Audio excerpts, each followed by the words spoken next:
Welcome to the Tech Egg. Don't get scrambled. Enjoy the video. You start by signing into your Google account and opening Google Sites.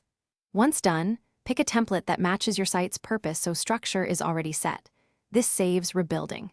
Create your main pages now, Home, About, Contact, because the navigation will auto-update as you add them.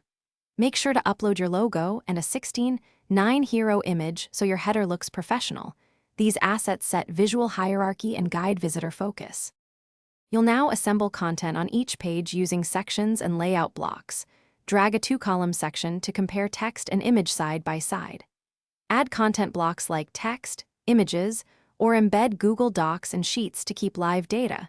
This explains why Sites keeps content current.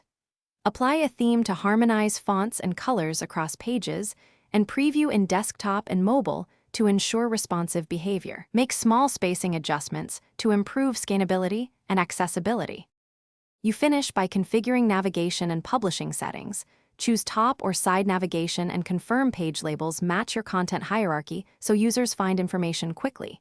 Set visibility, public or restricted, and connect a custom domain or verify search indexing. Enable analytics to track visits. Once published, clear cache and test across browsers.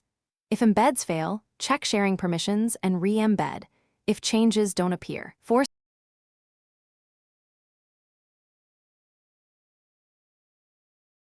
Thanks for watching. Consider subscribing if I helped unscramble your problems.